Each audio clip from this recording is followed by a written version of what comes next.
Hey, what's up? This is the Scrapyard. Shout out to New Zealand. I'm your host, Nathan Mulepolder, here with Taylor. Hi. And Xavier. You already know who it is. We're going to be talking about Overwatch League like we do all the time. We're going to be talking about who held the point on this round of Capture Point. We're going to be, tallying up the points and maybe get a little discussion off of that one. Then we're going to move on to our top 3 moments from the weekend. A little bit of debate there. And then we are going to move to a new game. Should be interesting. If you want to follow us on Twitter or Instagram, do that at Scrapyard Media. If you want to get on our Discord, there's a link in the description below. No one's in there yet. Get in there. It'll be a fun party. Now then, roll that intro. Do you come from a land down under? Women go and men wonder. Let's hop right into the results of Capture Point. So, drum roll please. Xavier managed to hold the point, which means that he got more of his predictions correct.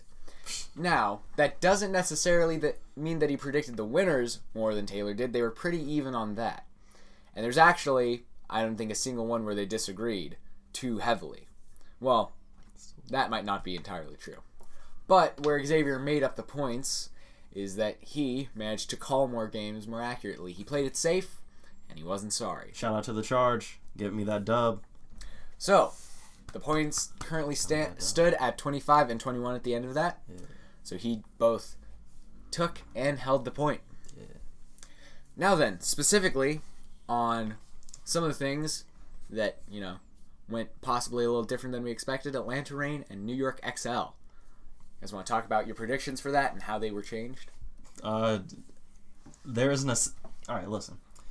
If you predicted the Atlanta Reign to beat the New York Excelsior, I hope you got a lot of money. You are no. You are a liar. You are a filthy. No, there isn't a single person on this planet that predicted that. I refuse. Unless the only reason a person would have predicted that is they're like, Atlanta, I'm a fan, and they just no one believed they were going to win. I mean, you're right, because they looked like trash last week. They look like trash this week. I mean, other than that game. Yeah, it was totality, they look like trash. I think it has a lot to do with what the casters were talking about and how Atlanta Reign doesn't seem to have, they have the communication kind of slowly getting more worked in, but they don't have as much mental support. Their mentality is very off.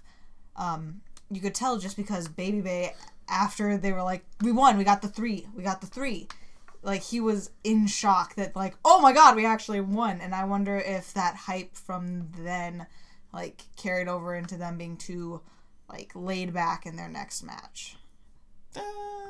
Kinda. I don't know. I just think this game was more New York losing than it was Atlanta winning. I think this was one of those games where New York kind of came in and they're like, we're gonna stomp these scrubs, and then they just came in kind of sloppy, a little tired. This is a theory I'm kind of thinking about. It's a thing in basketball where the second game of a back-to-back, teams usually struggle because the first night you're doing really nice, the second night you come in a little lethargic. This was the second game of a back-to-back, so I wonder if this was just New York kind of coming in sloppy, giving a game away. It's not going to hurt them. They're still making the playoffs. It's interesting, though. They might end up being a 5th seed, and I feel real sorry for the team that gets the 4th seed and is like, oh, we're just going to get some easy mid-tier playoff team. And then the first round of the playoffs, you have to play the frickin' New York Excelsior.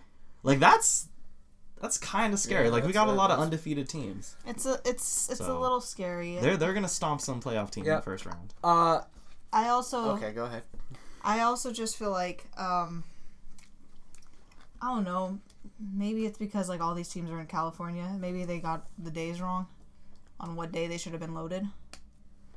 I mean, they lost on Friday, but it was basically 420. That was a good try. That was a good try. It was a good try. It's a good attempt. Do we need to do a cut ad here? Nah, man, I'm doing a little kind of deal. Oh, awesome. That was a good try, though. That was good. You went for that. I'm proud of you. F's in the chat. F's in the comments. We need F's in the comments. Hey, this is where you need that Discord to come in. Yeah, F's. Get in that description. Pay me some respects. F for Taylor. That was bad. Okay, so the Titans versus the Dallas game. Xavier, you expected it to go 3-2. Taylor, however, correctly predicted the game with a 4-0. So in that case, she held the point. Yeah, I don't know what you were thinking. Just because they have this thing this week, this home stand, you thought Dallas Fuel was going to come in looking like rock stars, and they came out looking like they had rocks tied to their shoes. That was another good try. Dallas, man. Dallas. I don't... Listen, I don't know. I just figured you're going in... You like... How do you just like get 4-0'd both games going into your like I don't get it, man. Like Vancouver Titans is an undefeated team. I mean, yeah, no, duh. Like I didn't contest that last week. Yeah. I didn't think they were going to win. I just expected Dallas to put up a fight. No, of course So not. they would at least try a little bit. No, Dallas wasn't going to try at all. They probably were rough, defeated man. before walking into it this weekend. It was rough. They looked defeated walking in. I'm holding out hope. They were just like, yo, we ain't even tripping off this week. Let's go next week. We got easy games, and let's defend home court. Maybe they just didn't try. I don't know, man. Dallas is Maybe they're hot or saving their energy for the Texas matchup, like the versus I don't know, them man. versus Houston. Dallas is. I thought Dallas was gonna come in and kind of show what's what. They looked good the week before, and this was like their real test, having to play Vancouver and Seoul, and they failed the test. So, if Dallas does make it into the playoffs, their first round exit, their first round fodder. Like I don't know. If you lose to Seoul and Vancouver like that, biggest games of the stage for them, like if you can't do that, you're not gonna do anything in the playoffs. So it's whatever. Now then, this was an interesting call that happened. The London versus the Uprising. You did Let's take go, a point on baby. that. Prophet, the best player ever in the world. Let's go. Finals MVP last year.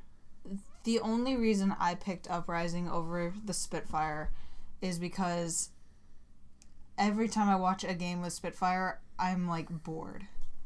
Because they're so damn good. Yeah, that's boring. And also, all right, so here's the thing with the They're so damn good, but they're not fucking making playoffs. They're so damn good. I mean, they literally are going to make the playoffs. I hope you understand I this. understand that, but I'm saying They're literally making the They're so playoffs. damn good, but they're not looking as strong as like the other top teams. Here's what London does, and here's what London did last season, and it seems like this is becoming a trend this season. Is London, they're slow starters. Like if you looked at last year, no one was thinking, oh yo, London is gonna win the grand finals at the end.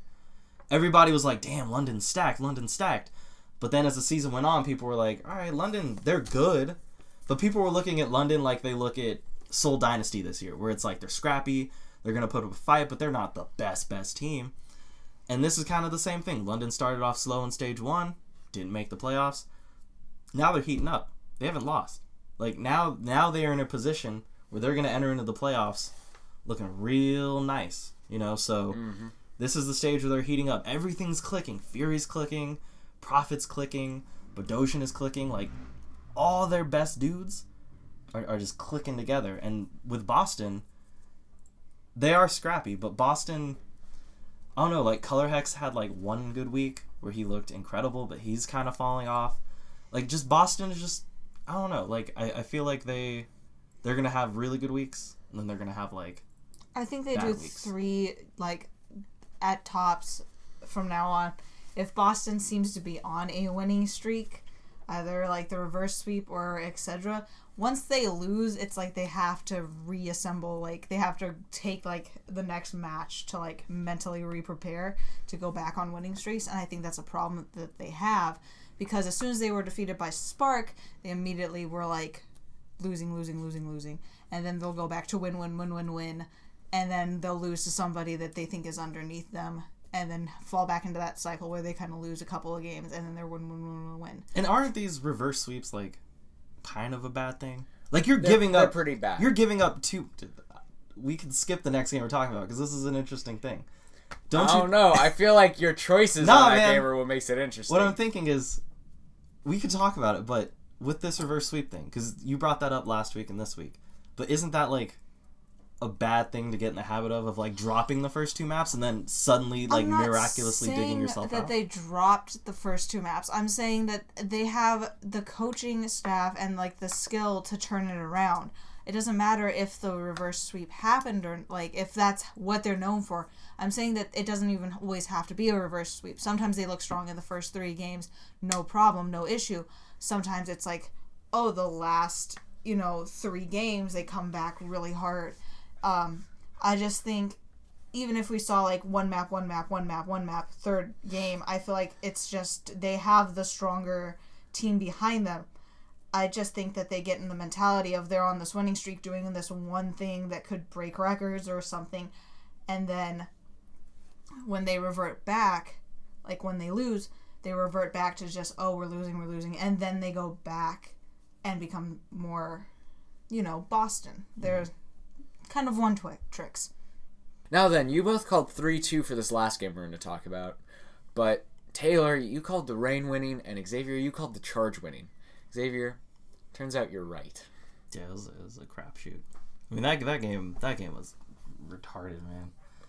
2-7-8s. I mean, I'm pretty sure, specifically, if we, It's the flash highest. back a while ago, the exact phrase you said is that no one wins? Yeah, you did say no one wins, but it'll be the Charge 3-2. Yeah. No one won that game. I mean, all right, it was kind of cool because it was the highest scoring game. I think the of people all who time. won the game were the people who stuck around through the game. It was a cool game though. Like it was the highest scoring game ever in the Overwatch League. Like you had 2-7-8 maps. It was like a cool game, and It was the tiebreaker maps that I wanted. and the Charge I thought they looked good this whole week. I thought, they're still the Charge. They're still bad, but they were better. Running Eileen on Doomfist was hella cool. Mm-hmm.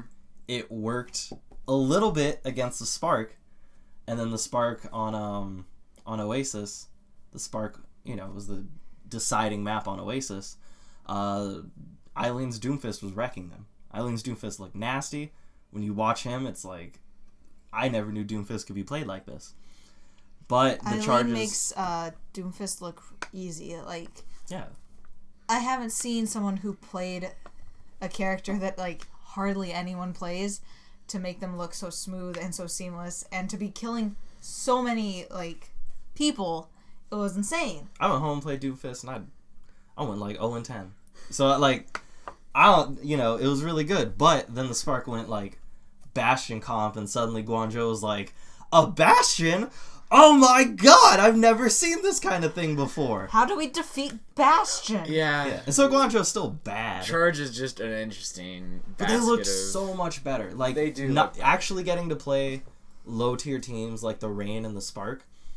It showed that the Guangzhou at least Has kind some, of confirms that they just had a hard schedule. they have some Still a bad team. difficulties, They have some potential. but it's mostly like, they're playing against the harder, the higher up, the more elite teams.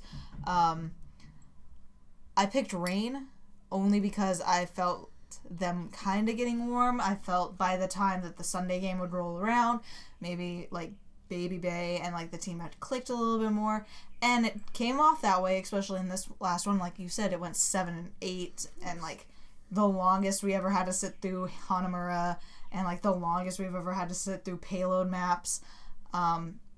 So it was nice seeing like them hold their ground, and I think the battle that they had was as powerful as watching like the Shock versus Vancouver during the finals. Like for their class, even though Reign's below Charge in my opinion, I feel like in their class they gave each other that hard fight that we were looking at when we saw Vancouver versus Shock. It was great value Shock in Vancouver. Yes. It was the great value version. There's the great value 99 Shock cent thing. store. Now then, moving on. I want to hear both of your top 3 moments from this weekend. But here's the catch. At the end, out of those 3, I will pick my overall top 3. So, 2 minutes each. Go. Who wants to go first? Probably point at you. No, you. I went first All right, last fine. week. Rock, paper, scissors. It's 3. Rock, paper, scissors, shoot. Okay, cool. I All was right. hoping for the world's longest game for rock, paper, scissors. So I already won capture points, so I'm gonna win this. This isn't a competition. So the first, I think the first one was Sleepy being freed from the shock, joining Washington. I hate Washington, as you all know, but I was very happy to see that they picked up Sleepy. It is showing that Washington is proactive with their moves. It shows that Washington is proactive with their. I'm not gonna interrupt you. They're proactive. I just wanted to add something. Something we were talking about was Washington. The most genius thing that they do is taking people that are really good on benches. So I enjoyed that you came up with that. Free Flutta. Flutta's next. Free Flutter. So Washington, they're really proactive with making these roster moves. They got Arc, they got Sleepy. That's an incredible support duo. And Sleepy looked great for having like an hour of scrim time with them, like nose time. So it was really nice seeing Sleepy be freed from the shock. Get to actually get some play time. I really like seeing the shock humiliate teams. Yeah. I can't see why. Yeah, I don't know, like these Overwatch fans have like this weird feeling about like you need to win honorably and Vancouver Titans never like nah. I want to see if you can spawn camp another team. I want you to make the other team cry. Honest. It's like if you've ever watched Siege, like Rainbow Six Siege, freaking like pro stuff. If you can run out on someone, Yes. it's over. I want to see somebody. I like seeing people get grabbed and spawn. I love seeing that just bully ball that they play. Oh, it's probably great. the more interesting thing coming out of it. It's like watching, it's just they're bullies, and like it's like everybody's like you have to be Hanzo and Genji, you have to fight honorably, but like Nice try. do the Junkrat Roadhog dynamic duo instead. I don't know. I like seeing. Be chaotic. Yeah, the Spark humiliation. I'm all for it. No. And it's fun because None of that weeb shit here, mate. when they play against great teams, they play serious. Mm-hmm. But I love when they play against teams that they know they're better than. They're like, we're just gonna push you into spawn. Like Yeah. them on Volskaya is my favorite thing in the world right now. Oh, yeah. No, not Volskaya. It's Volskaya. Them on Watchpoint Gibraltar. Is it a payload map or no? Yeah. Watchpoint Gibraltar. Not I get those two. Eichenwald? No, I get those two mixed up all the time. Oh, Gibraltar. Them on Yeah, Watchpoint. Gibraltar. Yeah, That's them the on bully- them that's on the bully Gibraltar. zone. That's the greatest time to watch the shock. And then the last one, very simple, Haxel and Genji, because everybody be talking about the Vancouver Titans once it's a DPS meta aren't gonna be on top, but Haxel going on Genji and just being like, hey, I'm great. It shows that if the meta goes like hard DPS again, Titans are gonna be fine. Yeah. Because all their dudes can play DPS. Now then, Taylor, your 3 top moments. My first one was in the post interview with the Titans. Bumper wearing the bunny ears on Easter, and how cute it was, like Danny trying to put the bunny ears on them and how excited he was to do that. My second was on the Shock's Instagram when they were doing Easter activities. They were in the 2 teams. Violet, I think it was Violet versus Architect, trying to hunt Easter eggs. Architect lost, obviously. Violet's just the better one. That's why he's actually getting playtime. Exactly. Sorry. Architect's a great DPS. It's not his meta. It's just not as meta. And then, personally, I loved watching Brencast come out and give Dogman a bowl cut. I mean, there was nothing better than the WWE intro for Brencast with his twirly, evil mustache, and seeing it on the Instagram where they just zoom in over Dogman's shoulder to Brencast just standing back there with like, it was great. Will Dogman play better now that he has a Korean haircut? I Will don't some of bel- that Korean like rub off? I on don't him? believe so because he is on Atlanta Rain. Now then, I have to rank my top 3 moments. So, I will say, shock humiliating. I'll put that in number 3 because you know what? I love it, but it's nothing new. That's true. My second place, I'll give it to Dogman getting a bowl cut because just there's a lot of great moments from that. My number one moment. This is the big one. Can I get another drum roll? The number 1 moment of this weekend was when that caster decided that his perfect Overwatch team was just Shock's lineup. That's my number one moment. Hexagrams? Yeah. That was my number one moment. It is the dream team. That's the dream team. Now then, I don't know what Zoe and who was the other person that picked? I don't know, dog. I was making food probably. Yeah. I was probably making lunch. Now then, now that we had such a good time, we're gonna have to unfortunately go to a commercial break. Yeah, running out of money. We ran out of money 2 minutes ago. Do you come from a land down under? Women go and men wonder. Hi, welcome back from that very informative commercial break. Now, we're going to be playing a game. It's going to involve these popsicle sticks. What's going to happen is each of us, I think we'll start from Xavier, go to Taylor, and then end with me. We will each draw a stick. Then we will talk about how we would improve the team we draw. Teams of the Overwatch League, they're all right here. So Xavier, choose your destiny. We might even have some contenders teams up in here. Who knows? I don't think so. Cloud9? No. So, I got the Soul Dynasty. I don't know. They didn't really show me anything super crazy this week because they just played Dallas, and we all know how Dallas is this week. I think Soul is just I don't know, they're in a solid place. I like their lineup. They're consistent. I think the biggest thing with Soul is finding that consistency against great teams. Mm-hmm. I don't know how you do that. It's more of a mentality thing.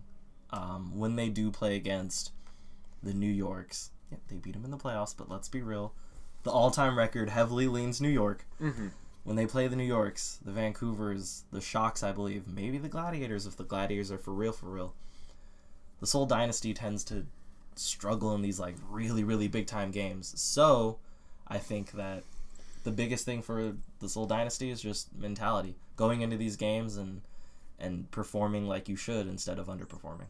If I may add, Dogman said in the post games interview during Watchpoint that the reason why he felt like they beat the Atlanta Reign was because they had taken a slower playing style, which when we watched the Seoul NYXL from the playoffs, Seoul took a much more slow, get to the point, just wait it out kind of fashion, which is what NYXL is like. So I feel like Seoul just hasn't found their play style. Mm-hmm. That might be part of it. Now then, Taylor, choose your destiny. The Houston Outlaws. How can they improve? I'm gonna just say, like Dogman said, Dante should just go to another team. He's better than what is on the Outlaws. I feel like the Outlaws have been holding on to the players that they have so hard because a lot of them are the same players from last year. There's only like a handful that have come in that are either from like first season teams, like Dante was from Shock, but like I don't think they have what it takes to get better. I don't think they can grow. I think they're very stagnant in where they are right now. Individual talent wise, they're great. No, individual talent, they're great. Muma, Dante, and Cool Matt. I think I like Cool Matt. I think that's a solid like trio. The biggest thing with the Houston Outlaws is they're individually talented. They're not coherent. But they're not. Yeah, talented. They're not like a. I don't know. They all talk pretty coherent. No, they're a good. They're just not a good team. You know. Yeah, like you said, they're not a good team. They're all individually good, but there's really only so much Dante can do. Like Dante was a hard carry for the Shock last year. You know, so he's a great player. They have individual strengths, but together they do not make a good team. So I think maybe not to cheat. Maybe you should try and pick up like some more players. Maybe get rid of some players, free up some roster spots. Like do something. I think they need to work on their team as a whole. I don't think they have team building stuff. They've also barely played this stage. Yeah. So yes, they look bad and they are bad, but they have barely played this stage compared to every other team. So I think, you know, it's best to wait until the Dallas homestand comes around where they're playing like almost every day. Yeah, and if they get trashed on Saturday and Sunday, then it's like, what are we doing here? Yeah. Yeah.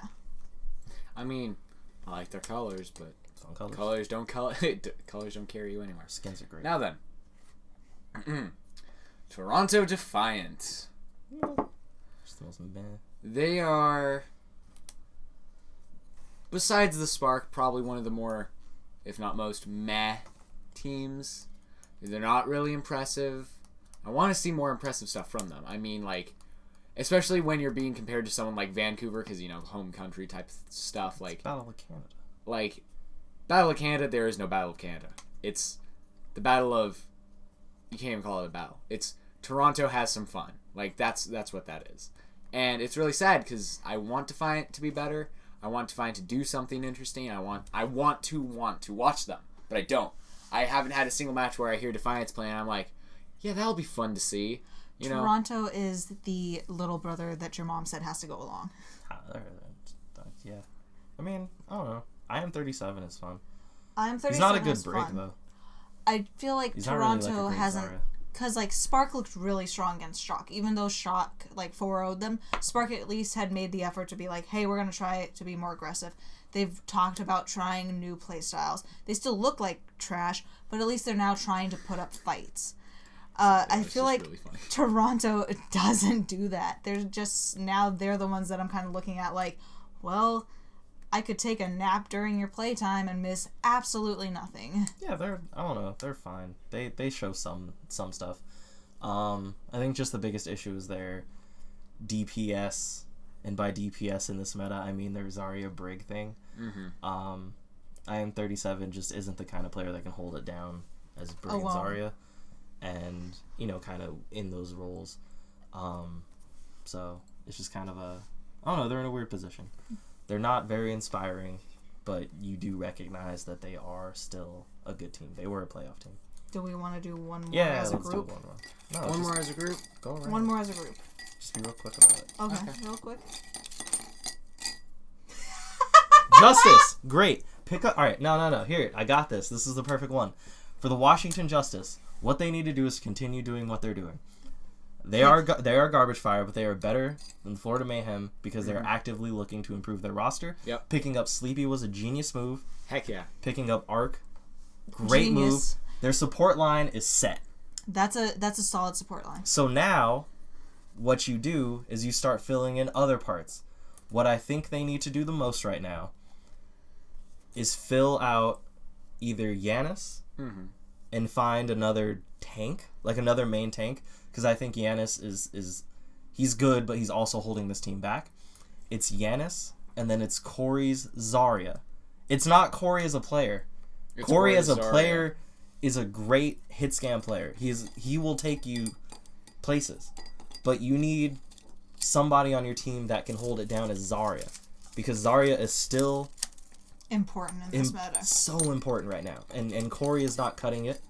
And yes, practice is a thing, but he's just not cutting it. So you need to, you know, Yanis and then Corey's Zarya are the two spaces you can fill. And there are so many players on benches that aren't doing anything right now. Yep. That the Washington Justice are clearly trying to pick up. That's So- what they need to do. Now, you, Taylor, go. Shock. They have nothing to improve on. That's very easy for me. Are you sure? Is there... You can't think of one thing that they could do better. Maybe not let a team out of spawn an entire match. Okay. Yeah. Oh yeah, I would love just like I feel like I would love to see them like hard hold like one of the point They don't A. even move the payload. Like, Just yeah. Gibraltar, you never leave spawn. yeah, You're never just in spawn. never leave Okay, spawn. so They have like 2-2-2 on each of the like exits. They're competing So- against themselves right now. Definitely. They're just trying to break They're just trying to break their own record. the record. They're just trying to have a perfect stage. They're chasing Vancouver right now. They're on a collision course. I was going to draw, but actually, you know what? I thought of something more interesting. We talked about our hopes last week. Did any of your hopes come true? Dallas, man. Guangzhou, they played better. That was one of my hopes. Guangzhou was really nice to see them play better. Dallas shit the bed. So Okay. that hope died. Taylor? I don't really remember my hopes from last week. which is really bad. Your hopes are clearly dead right now. Like, Yeah, they must not have happened. they must not have happened. They must have died. Well, you had some predictions for like a 3-0, and that came true. It didn't come true the way you said it would, but it came true on a different team. It's true. I did say I wanted to see the Dragons do better, and they did. They won both their games. I'm pretty sure they won both their games this weekend.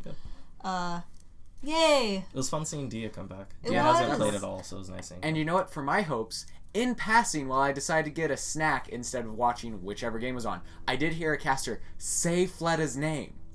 Free Fleta. Somebody did say Fletta's name. Someone said Fletta's name, so we're getting closer. Washington, you know what to do. Get Fletta. Get Fletta. Do you come from a land down under? Women go and men wonder. Hi. That was a great episode, but I'm feeling a little sleepy. Just like the Justice. Now then, if you want to find us on Instagram or Twitter, do that at Scrapyard Media. If you want to leave some F's for Taylor right here, description below, Discord. If you want to debate or discuss anything we talked about in this episode, especially our improvements, if you have any way to improve Shock, leave it in the comments. Debate and discussion, that's what this channel is all about.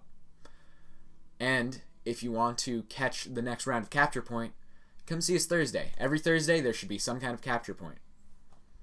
Catch you next time. Roll intro. Outro. Mother bitch. Do you come from a land down under?